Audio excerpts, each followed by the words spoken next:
Welcome into another edition of the McPherson College Coaches Show here on 96.7 FM, KBBE, and on every place in the world where you could watch this. I'm Jim Joyner.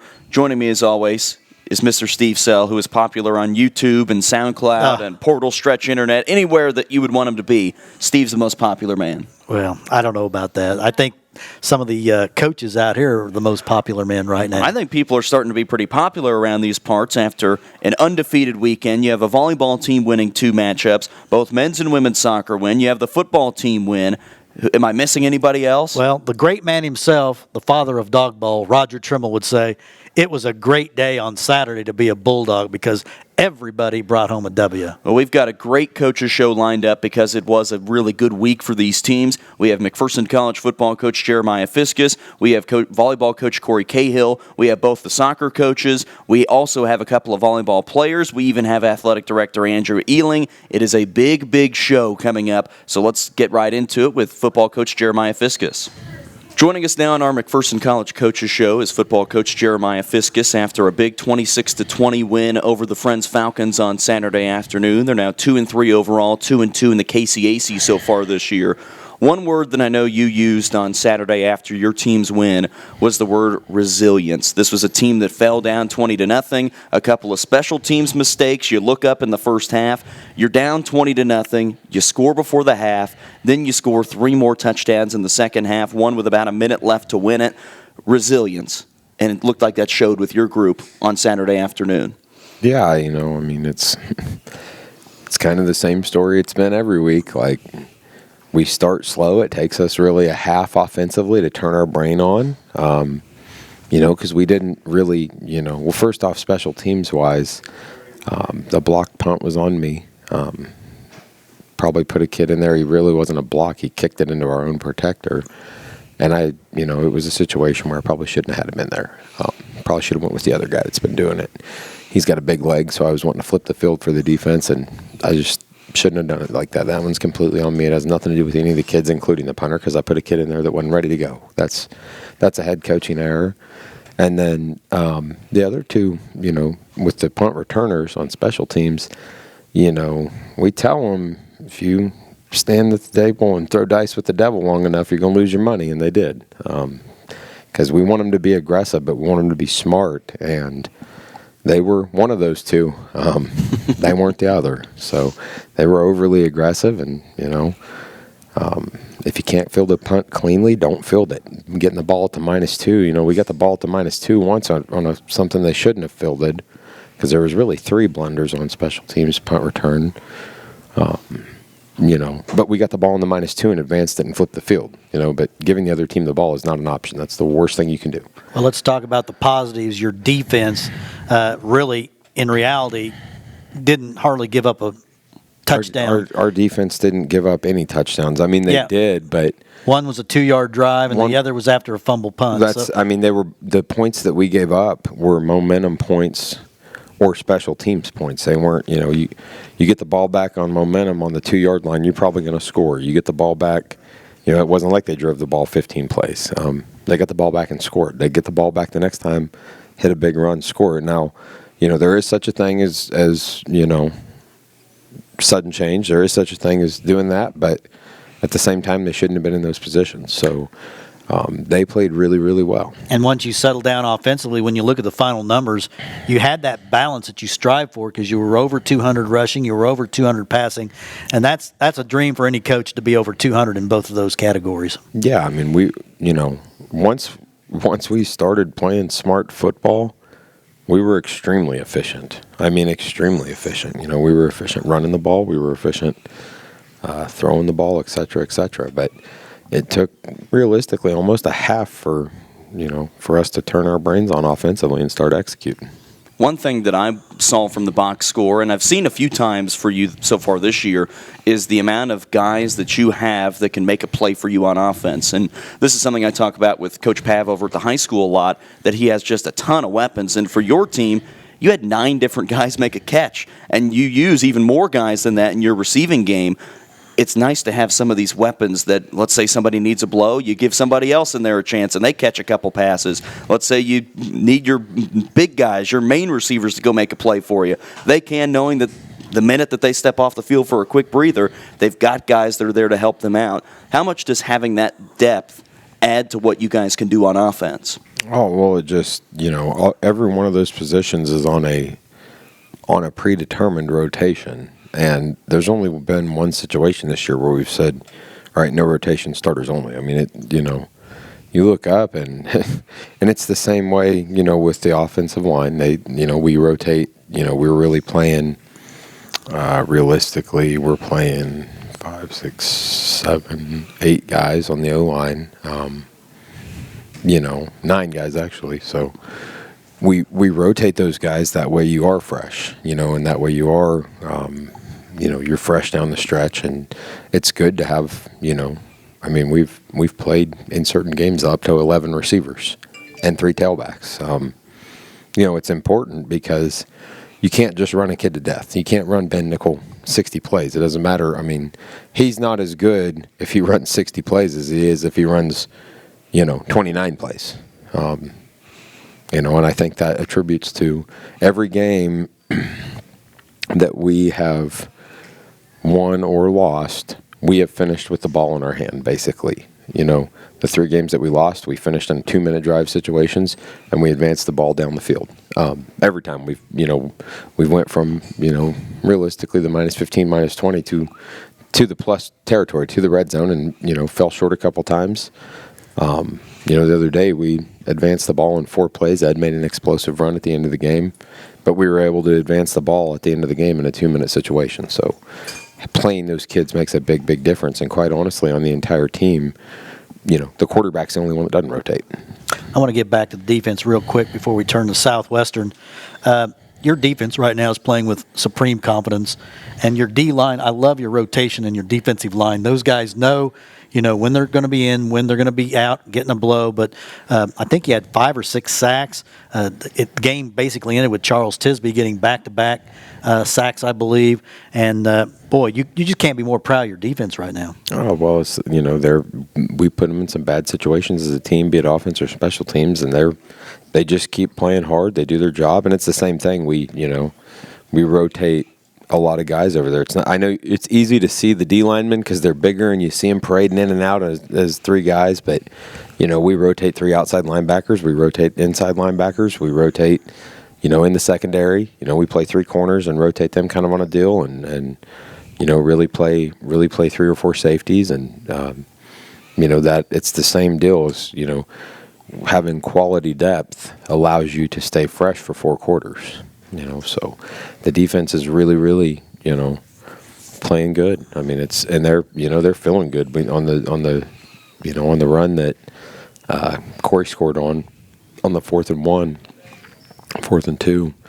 That was on the minus side of the field. Would have gave them the ball back on the plus side of the field. We got the defensive guys over there going, "Let's go for it, coach. Yeah, let's go. We got your back. If it don't work, go."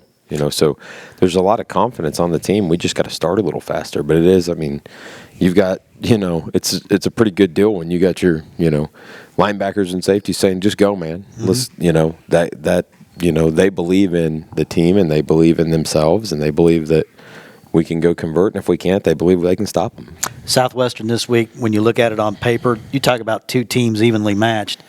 These are 2 teams evenly matched, and they're coming off a big win last week. Yeah, they're coming off a really big win, and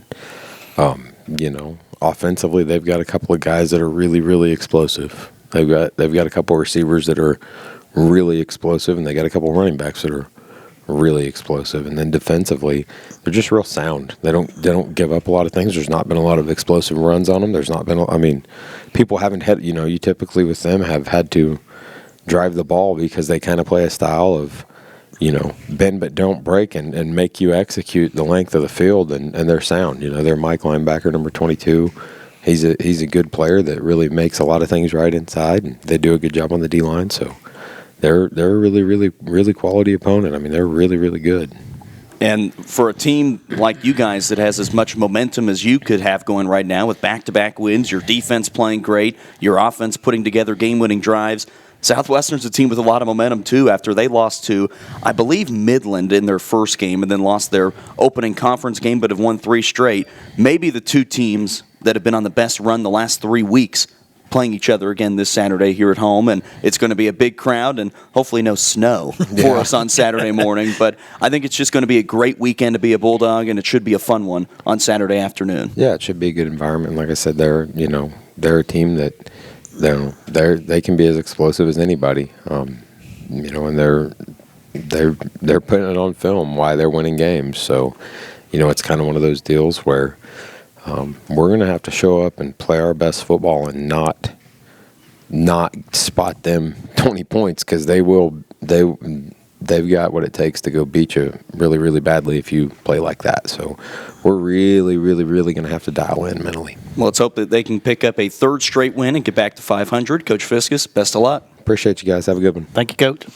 Continuing on our McPherson College Coaches Show is McPherson College volleyball coach Corey Cahill. After 3 big wins last week, a win over Southwestern here at home last week, followed up by a couple of wins down in Wichita. A very successful weekend for everybody, but no other team was able to say they won twice on Saturday. You guys were able to win twice on Saturday and 3 times in the week.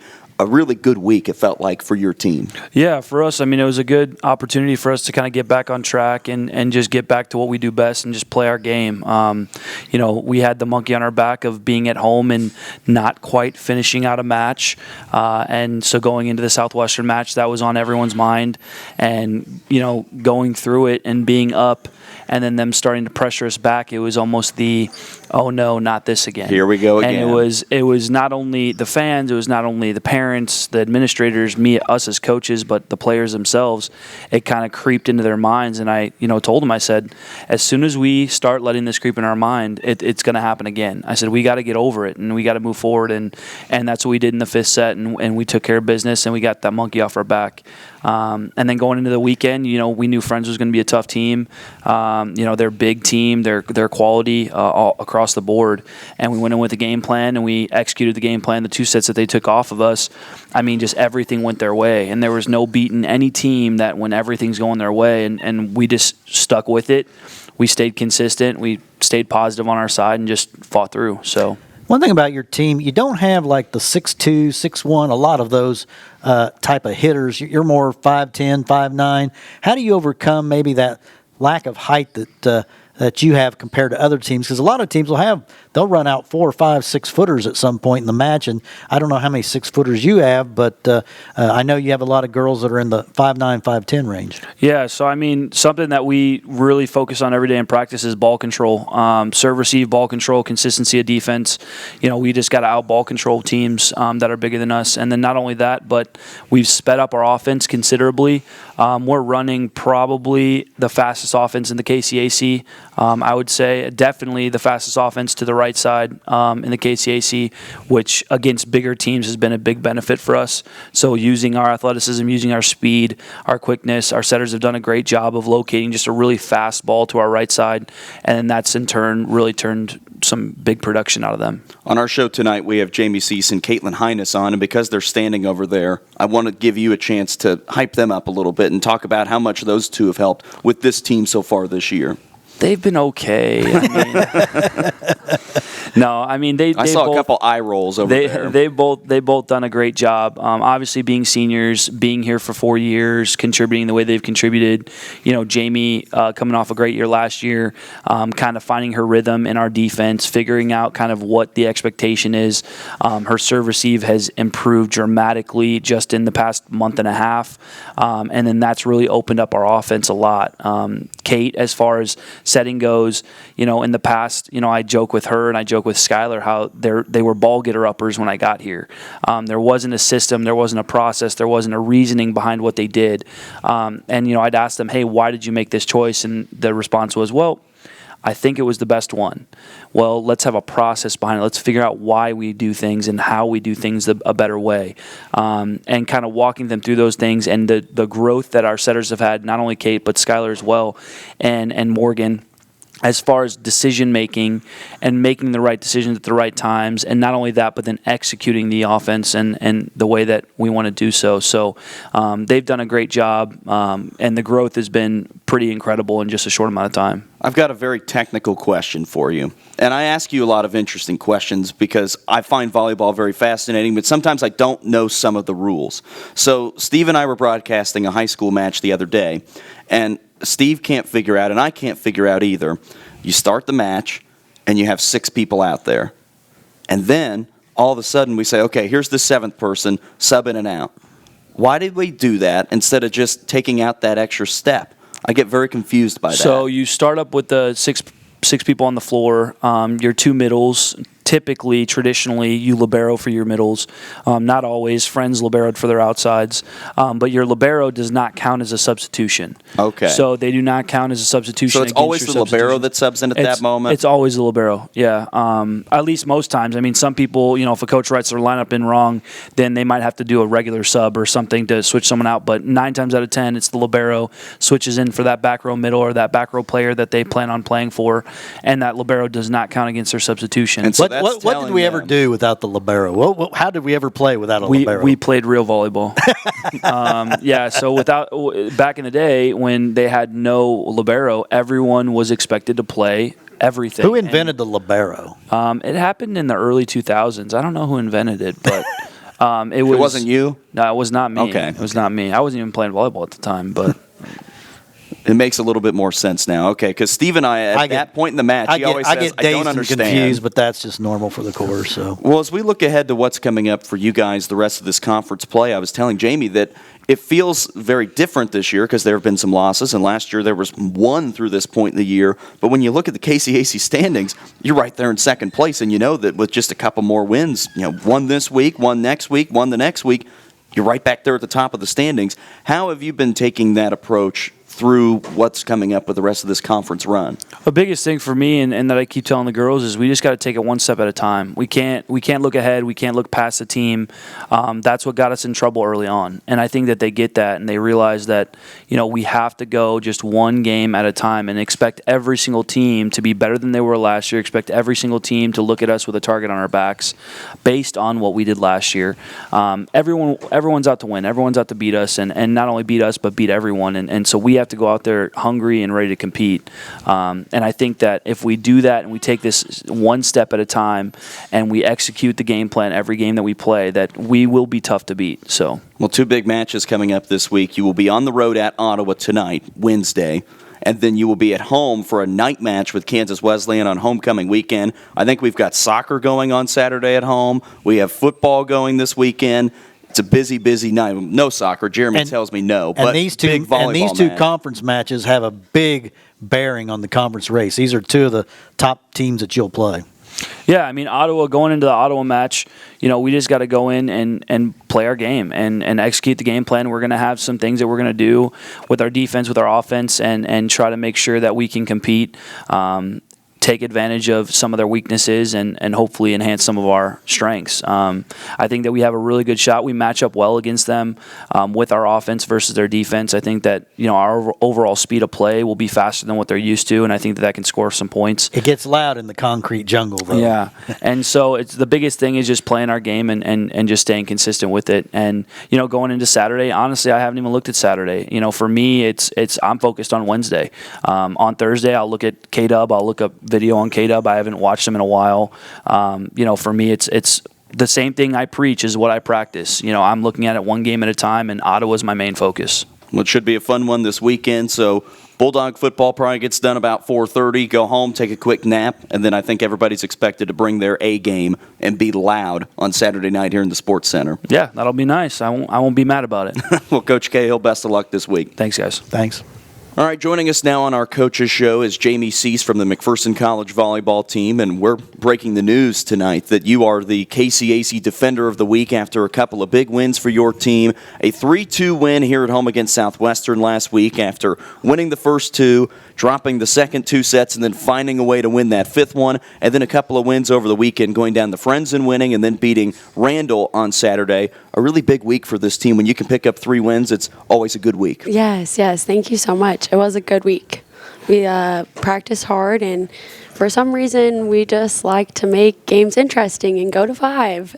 I was going to ask you, you guys always get off to a great start. What happens kind of in those middle two? Do you just have a letdown, or does the other team just start to play better? Or are you guys just fast starters? Or how do you evaluate that? Yeah, I think that other teams, they don't like to roll over and die. You know, we kind of have a big target on our back some weeks, and they just want to fight back. And I mean, we like to make it interesting, and we just get to play more volleyball that way. Yeah, you want to be able to play as much. You say, I don't want to end after an hour. Let's keep this going, make it another hour. Well, it's been an interesting start to this year, especially in comparison to last year, where you only lost one match for about the first 2 months of the season. But when you look at the KCAC standings, it's not like you guys are down in the hole and having to really work your way out. It's been a different start, but how have you, as one of the leaders on this team, been able to take this team through the beginning of this year into this conference run? We definitely, as a team, just like to focus on the next game.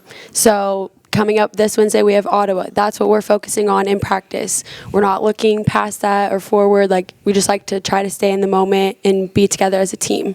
And McPherson, Ottawa have had some really knockdown dragouts down through the year. I got a feeling it may go 5 again. But, you guys are just one game back in the conference. But you also realize now that there's only 12 conference matches when it used to be 22 or 24, whatever it was. There's not a lot of margin for error. So do you feel the pressure of that at all? I don't think there's pressure necessarily to do well. When we do have pressure situations, we just try to, focus on one point, the next set. And, I mean, Tabor, they caught us on a little bit of an off day, and they took us. So now we're really looking forward to getting back to the tournament, maybe seeing them and winning against them, pushing to get there and fight. Obviously, going to nationals last year was a great experience. What do you tell, some of the new players on the team, what that was like last year? We tell the players it's a great experience, and we hope to get there. Being there, one of the first KCAC teams to win a match there since the 80s was really, really good, and we just hope to get there again. That's all we can say. Well, Jamie was the KCAC Libero of the Year last year, and I wanted to, and Steve mentioned going to nationals and making that run, but what are some of your other memories that stand out from playing here at McPherson and things that will stick with you for a while? Oh, yeah. I think the Ottawa game last year at home, it'll be a great memory that I remember. Also, just last year was a historic season, and this year it's been going great. Maybe not everything has gone our way, but this year is just as memorable to me, and I'm so thankful for that because it is my senior season, and I'm definitely grateful in making all the relationships this year just last just as long. And since you're a senior, obviously you have to be looking ahead to your future. What are you hoping to get into after you graduate from McPherson College? So I'll be done with classes in December this year. Okay. And so I have an internship right now at Swindle, Jansen, Hawk and Lloyd. Oh, we know a few guys. I know a few of those guys. Yep. Chet the Jet. Yes. So I'll be doing taxes for them come January. You can do my taxes. That way it save me some money. So. All right. Okay. So are you planning on staying here in McPherson for a significant amount of time whenever you get done, or will you be finishing up any sort of post-grad degree, or what's your plan after December? After December, I'll just be working here at McPherson until graduation in May. And then I plan to walk, and after that, it's kind of up in the air. Now, I know that you're a former Shawnee Heights T-Bird, so do you want to go back to the great capital city? Do you want to go to a Wichita, a Kansas City, a California? Where are you thinking you might be a year from right now? A year from now, maybe end up in Texas. Ooh. Yeah, that is where my boyfriend is from. So Is he a Dallas guy, a Houston guy? Dallas. Okay, Yep. you could be in the Metroplex. It's a good place to be. Oh, maybe you could do Jerry Jones's taxes. How's that? Oh yeah, there you go. Yes. That'd be pretty intricate. That's for sure. That'd be a nice account. Well, for Ottawa tonight, Wednesday, we get a little confused with this because sometimes teams play on Tuesday and we record it on a Tuesday, but it's really tonight. What do you hope to get out of this, and how do you hope to start this conference run? I know you're already in it, but keep this momentum rolling from a great week last week. Oh yeah, I think that we are going to get going. We're going to try to start strong and stay strong, and really focus on if we do get down a set, just that next set, that next point, not getting in such a big hole to where we can still come out and fight back. Let's hope to make it a 3-set win, or maybe at the worst a 4. You start to get to that 5th set, and you guys start to make me nervous a little bit. Well, Jamie, congrats on a great season so Thank far, and hopefully it you. keeps rolling. Thank you so much. Continuing on our coaches show here this week, we're joined by another McPherson College volleyball player, Caitlin Hines, after a nice week for this Bulldog volleyball team. 3 wins. We mentioned with Jamie Cease a couple of wins on Saturday down at Friends, and then a win over Southwestern here at home last week. How has this year, this senior year, been for you in terms of the start, and how much have you enjoyed volleyball this year? I've loved volleyball this year. Everything's been great. Like with the new coach coming in, like we've all adjusted really well. I don't know. We're learning a lot, and we're getting a lot better every day, and it's been really fun. I've enjoyed it a lot. When you take to the court last year, you were kind of an unknown.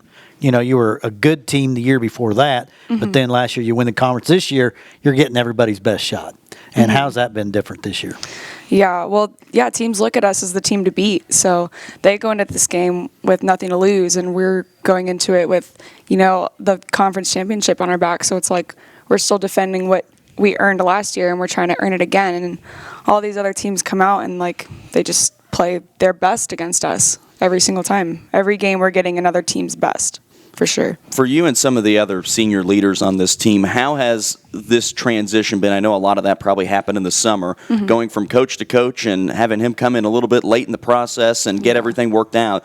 How did that go in terms of the transition? What was sort of your role in helping make this smooth through that movement there? So last spring for a while, we didn't have a coach at all. So we were still trying to, run our spring season and do all of our workouts and do all our practices and still get better, not really knowing what the fall would bring for us. Once he came in, he said his standards pretty straightforward, and he's been really open to us anytime we need to talk about anything, if there's any confusion over what he expects of us or what we should be doing. He's been very open to that. He's got an open door policy if we ever want to go talk about something or if we have any concerns. It's been a pretty smooth transition. And one thing you're like a coach on the floor. Your position, everything kind of, you and Jamie actually are the two. It seems like the offense really kind of begins with, because they said, to have that great kill, you got to have the bump, you got to have the set, and then the spike. So, talk about your role, kind of like being a coach on the floor. Well, I would say I'm the mind behind the operation. There you go, the brains behind the operation. There you go. Yeah. All right. Because given the pass, I have to decide, which player is going to score us the point, and to my ability, who can I set the best ball. And it's my job to make sure I set balls that are consistent enough to where, my hitters know exactly what to expect from me when I'm going to set them, so that their timing's correct and everything else is correct. And also paying attention to what's on the other side of the net. Is there a huge girl on the other side who might be matched up against, one of our shorter players like Riley, or do they have a setter who's in the front row who's pretty short that Riley could easily swing over? So there's just a lot of things to think about in 1 second. But Coach Corey's helped me a lot to learn what the best decision is and how to determine what is going to be successful, and then also establishing what's successful and continuing to do it. So if that means setting the same player 6 times in a row, if they're scoring, why fix what's not broken? Well, Caitlin, I want to learn a little bit about how you ended up here in McPherson. You go from the great metropolitan area of Orlando, Florida. You're from Oviedo, which, Steve, it is on the doorsteps of UCF, maybe the biggest school in the country. It's a great place to be, a great place to hang out. There are a ton of D2s in that area. There are a ton of junior colleges. There are some NAIs in the state. How on earth did you end up in Central Kansas? People asked me the opposite question when I went down there and was staying there for a while. So how did you end up here? Well, my club season, I went to play in a qualifier in Kansas City, the Show Me tournament. And so I flew to Kansas City, played in the tournament. On the flight back, I get an email from our previous coach, Jessica Cleveland, who was like, hey, would you like to come visit? So I show my mom, and I'm like, oh, Mom, look, this school wants me to visit. Let's go.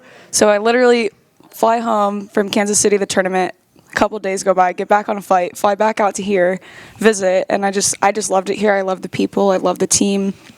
And I really knew that this is where I wanted to be.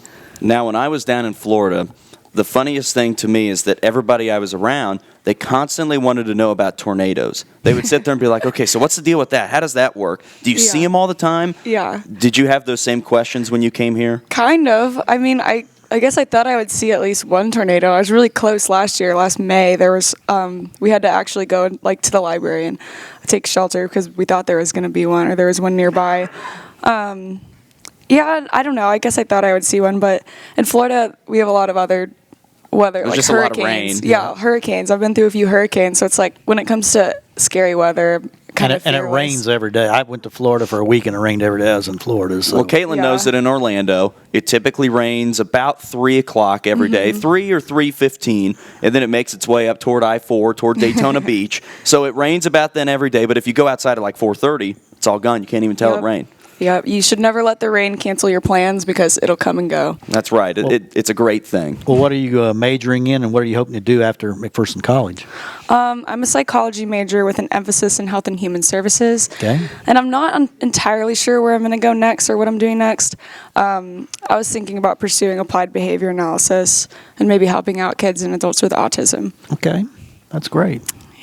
Well, Caitlin, best of luck the rest of this way. And Thank you. Safe travels back on I-4. It's the worst highway in the It is the world, worst. Steve. It's the worst. Okay. I trust Orlando traffic. Is it worse? Not by Is it Disney worse than World. Kansas Avenue? Yeah, it's not Oh, good. yeah. Okay. It's not All good. right. Well, Caitlin, best of luck this weekend and the rest of the way. Thank you.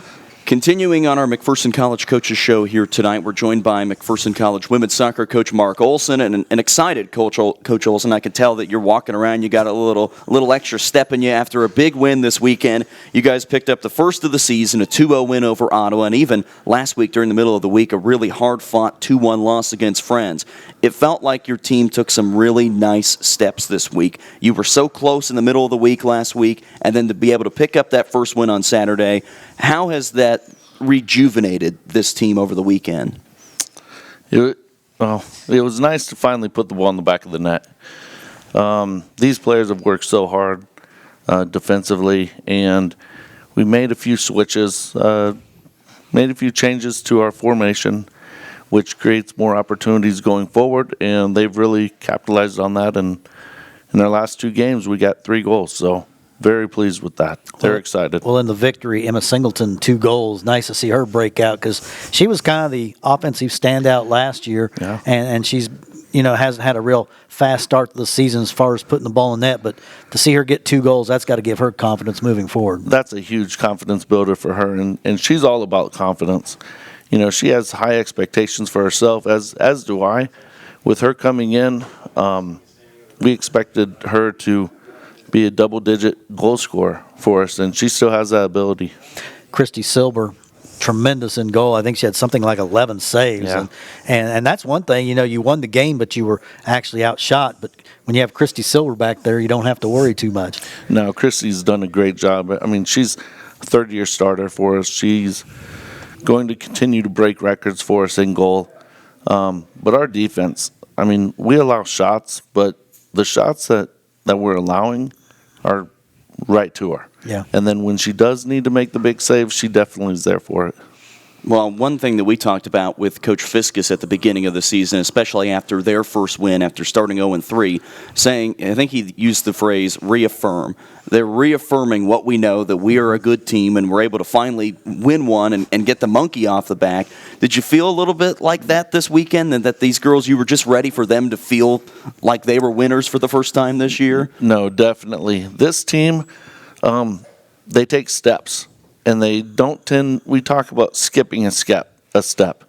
And, we played solid defense.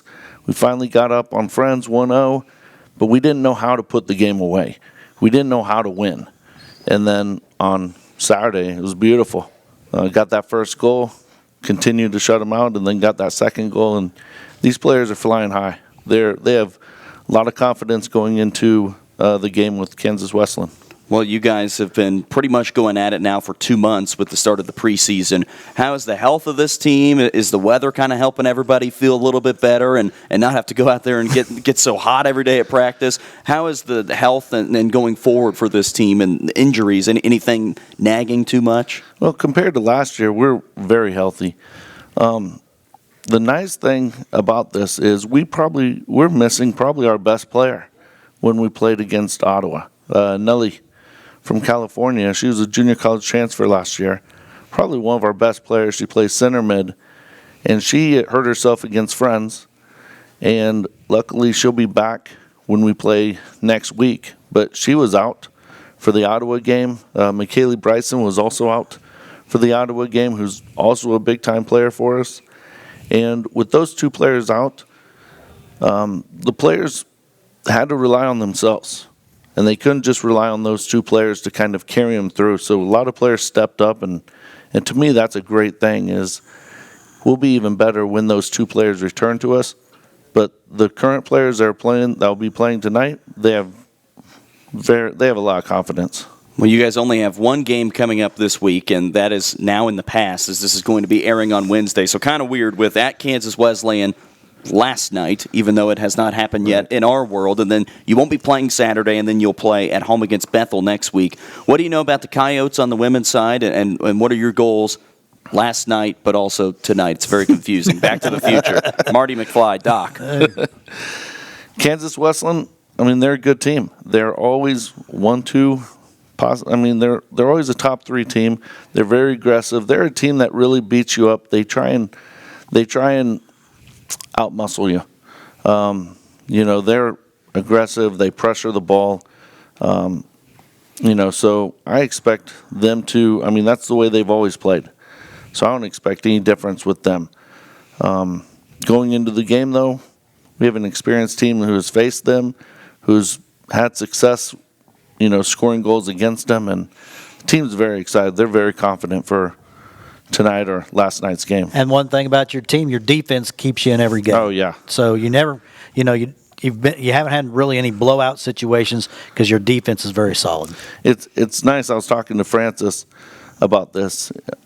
It's nice being able to go into these games and know that it's going to be a game because of how well our defense is playing. This is probably one of the best defensive teams I've ever coached here. And we had a darn good defensive team the first year in 2015, but I think this defense is even better than that. Francis did a good job on the Coaches Show last week. Did you guys go over the film and analyze? We did not, but he loves doing this stuff. So I hope he can get on the show more in the future. We'll hope to keep you around for a few more. Coach Olson, best of luck last night against Kansas Wesleyan. Thank you very much, guys. Thanks, Mark.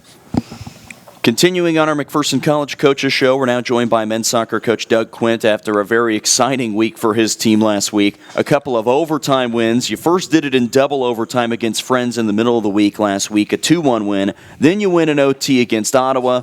A good week to be a Bulldog, and it's always good when you come out on the winning end of two results like that. Agree. Too exciting for my liking, for sure. We created enough chances in both games to score and just are having trouble doing that right now. What gave your team the advantage in overtime in both of those games? Was it that you were well rested? Was it that you were the better attacking teams? What was it that gave you that edge in both those games to find a way to pull out a goal and win? I think our depth, to be honest. We've got a good rotation. We're getting some guys healthy and getting some guys back. And we've got a nice rotation of players, and we can sub in and not have the level drop off at all. And that's real helpful. How did playing that tough non-conference schedule that we mentioned, I mean, you guys have only lost once in the conference now as things continue to roll. How did playing that non-conference schedule that you did prepare you maybe for a game like that against Ottawa where you have to go win in overtime? Did it help you at this point, do you think? Yeah, it did. It really did, especially the game against Concordia where we lost in overtime and had to go in overtime, but we fought to get it back. Get a goal late, get us into overtime, and we thought we really we're going to ride the momentum to get back into the game or win the game in overtime, and didn't. Well, it turned out that Marcus Fernandez scored both of the game-winning overtime goals. Do you remember another week where you won 2 overtime games and the same guy wins both of them for you? No. That's rare. No. Yep, I agree. What was he able to do in those overtimes that made him be able to score, and what did you guys do adjustment-wise to create opportunities? Well, what was interesting about the Friends game is we, in the first 20 minutes of the match, were getting absolutely pounded. they were all over us, and we could not get out of the back. They were just shoving the ball down our throat. And about 20 minutes in the match, we changed we made a tactical change and changed a formation. And what was so pleasing about the victory is we won the game playing a formation we've never practiced, guys in positions that have never played before. And it's one of those things where we took a chance, and the chance worked. It could have gone the other way, and it didn't. And our guys listened to what we had to say at halftime, and it really made a difference. And I thought we were the better team from that point on. And anytime you beat Friends, that's always a good accomplishment because, you've been here a long time and you've had some just tremendous battles down through the years with Friends. Yeah, absolutely. It's always a good game and always a physical game. And so it was one fun night. I asked Coach Olson, but how's the health of your team at this point? Because, for soccer, you guys have been one of the early teams. You've been going at this for almost 2 months now with the preseason. How healthy are you guys, and how good do you feel about the next month in trying to make that deep postseason run? Well, we have some goods and bads. Carson Abbott's is finally back and is going to play here. He finally got healthy, played against Tabor, got hurt in the last 30 seconds against Tabor on a tackle right into his ankles. So it's taken some time to get him back. Now he's back. In the process, we've lost Navid Istanbulu. He's got a muscle injury in his back of his knee. And on, Wednesday night against Friends, came into the side late on Dan Connell, and he tore his ACL. Mm-hmm. And Dan's been a fantastic mainstay in our midfield this year, and it's really sad to see. And so he's out. And then on a positive note, we finally have gotten Jorge Ramos healthy, and he's now played in 3 games, and he's assisted or scored in every game he's played. It's nice to have somebody back in the lineup with that amount of skill. Well, coming up this week, only one game. You play tonight for where we are now, but in the past for when this will be airing on Wednesday. So you'll be taking on Kansas Wesleyan on Tuesday night, then nothing coming up this weekend before a game against Bethel at home next Wednesday. Kansas Wesleyan's been one of those really tough teams in this conference. It was them and Oklahoma Wesleyan last year. They were right there 1-2. What do you know about the Coyotes and this before year? Oklahoma Wesleyan came into the conference, almost every year it seemed like the KCAC came down to the MAC KW game. That's right. There's a lot of history of this matchup for sure. Yeah. What do you know about the Yotes going into tonight? Still returned a lot of guys. A lot of guys from last year that are back. Almost their entire starting 11 is back, and they're the guys. Even if they weren't starters last year, they played a lot. Very, very physical team. Work really hard, talented all over in every position, and so it's going to take a good effort for us tonight. Well, Coach Quint, best of luck in the past. Thank you very much.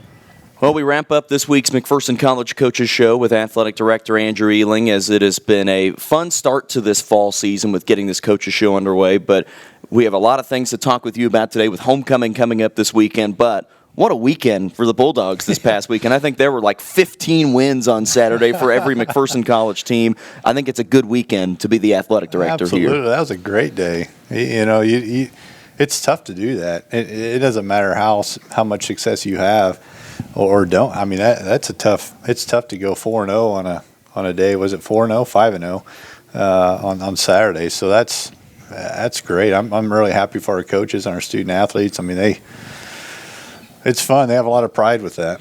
And it was great to see Coach Olson's team. They've been so close so many times, a couple ties. Since they've gotten into conference play, they have really been pretty tough. So obviously the non-conference schedule that you set up prepared them well, and for them to get that first win to beat Ottawa, you had to be happy for him and his team. Oh, absolutely. And they've worked extremely hard. They are very persistent. They have not stopped. Their attitudes have stayed positive. They've continued they have their 6 a.m. practices, and they have good attitudes about 6 a.m. practice, and maybe that's helping them. There's a little bit more adversity when you're up at 6 a.m. Well, one thing that I kept hearing from you over this offseason and a little bit during the spring is that this is as good as McPherson College athletics have ever been right now, where you have great tennis teams. You look back at the spring, baseball and softball were terrific. You had a KCAC champion volleyball team last year. I think there was a track team that won a KCAC championship. things are going really good right now at McPherson College, and I don't know if everybody realizes yet how good things are going here. Well, yeah, we have a lot of momentum right now. There's no doubt about it.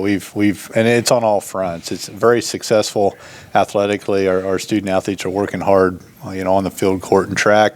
We're doing really well in the classroom. I mean, 14 of our 15 teams are scholar teams by NAIA, and we're raising money. We're reaching goals and all-time highs in raising money. A lot of participation. Our fans are coming out and watching us play. I mean, it's really a great time to be here. And a great measuring stick is, you talked about last year, the Bulldogs finished in the upper 4 in the Commissioner's Cup, which is a compilation of all the sports with all 13 teams in the conference, and to finish, as high as you did. That tells you that right there is a good indicator. Yeah, absolutely. And on top of that, we were. This doesn't seem like a great number, but we're 87th in the Directors Cup, NAI Directors Cup, which 87th. You never set a goal to be 87th, right? But we're number 87. We're number 87. But we've never been in the top 100. Yeah. And so, with that being said, it's again we're doing things right, and it's fun. And one thing I've noticed, when we come out to the school and everything, the camaraderie between all the kids of all the sports, it just seems like there's a real feel-good mentality right now. I don't know if just because everyone's having a lot of success right now, but the kids really seem to get along well. It's just it's a feel-good atmosphere right now. Yeah, so that's intentional. We've done some things this year. We had a retreat this summer. Had some coaches there and alumni, board of trustees.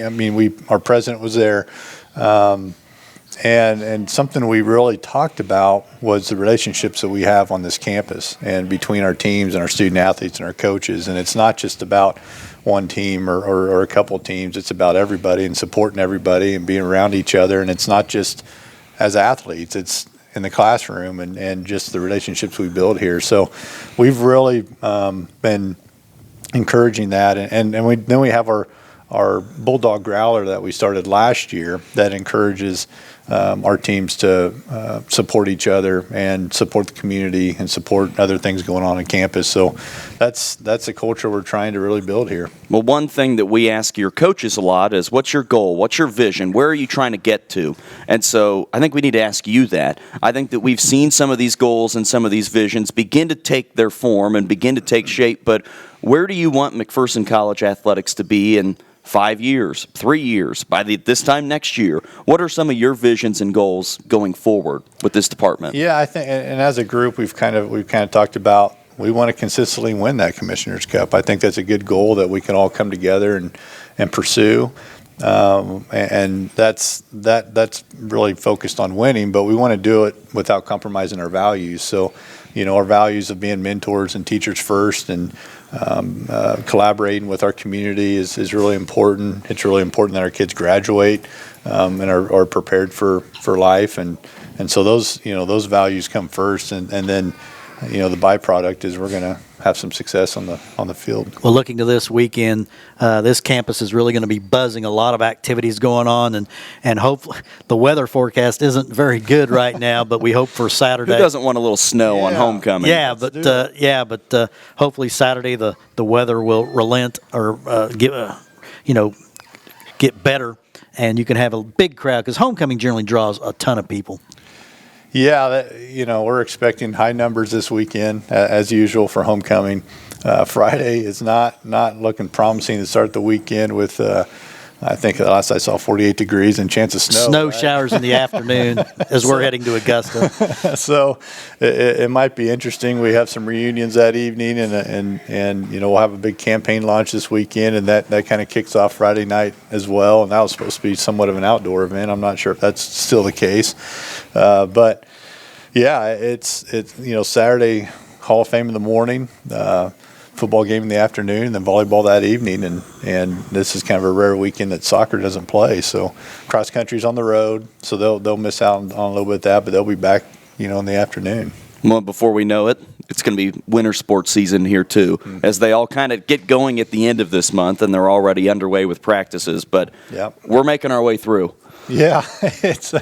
I think basketball had a scrimmage this past weekend, and it's unbelievable how early basketball starts now. It just keeps It used to be moving up. December 1st was the first game of the Yeah. year. I'll never forget that when I started some 40 years ago, and you played 4 conference games before Christmas, and now you play like 9 games in the conference before Christmas. It's just staggering how early. Practice didn't start till like middle of November. Now it starts with October 1st or whatever. Very important question for you. Do we have enough money in the budget to bring in Snoop Dogg for late night? Bulldog Boy. Midnight Madness? I'm glad I'm not the AD at KU. I think it would work out great. Bulldogs, Snoop Dogg. We could work something out. I'll give you his contact info. I've got it somewhere. Yeah. But Athletic Director Andrew You can Ealing. keep Yeah. we appreciate you joining the show today, and we'll work on the next year's entertainment for Bulldog Madness. We're now wrapping up our McPherson College Coaches Show, Steve. A really fun show because when everybody wins, it makes us feel a little bit better. Yeah, and it makes everybody more excited. Yeah, they want to talk. You don't have any any dead air because a lot of good things to talk about. And again, this is going to be a huge week coming up. Homecoming at McPherson College. Hopefully the weather will hold out for the weekend. A lot of activities planned. A lot of people on campus. A lot of tailgating. Hopefully on Saturday that won't be that the weather won't forced to be postponed. But Bulldog football home on Saturday. That's kind of the highlight event. Of course, the Hall of Fame. It's Saturday morning. I haven't seen the list yet who's going in, but I'm sure it's just some quality people. And it'll be a great day to be a Bulldog. Couple of program announcements. Next week is KCAC Media Day for basketball coming up on Tuesday. So, Steve, you and I are going to go down there. We're going to get a couple of interviews with Coach Nichols and with Coach Eskelson, and we're going to run those on Wednesday night, but not our normal coaches show, just because we want to be able to, we won't be able to record it on Tuesday like we normally do. Then, the following week is going to be our big McPherson College basketball preview, where we will talk with both coaches, we'll talk with some players, and then also talk a little bit about the KCAC and what that year is going to look like. So, the next 2 weeks will be a little bit different than they have been now. As always, you can listen to this live here on 96.7 FM KBBE from 6 to 7 on Wednesdays. Let's say you can't listen on the actual radio. Dial it up at midkansasonline.com.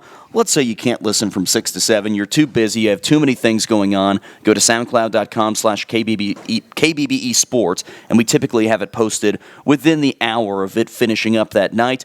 Or I don't want to just listen to these fools. I want to see them. I want to see how silly Steve and Jim look. You can go to YouTube and find it through MacBulldogs.com. Do we hit it, Steve? I think you got it all. Everything there. You bet. We'll wrap up our McPherson College Coaches Show. For Steve Sell, I'm Jim Joyner. Thanks for listening to the Bulldog Coaches Show.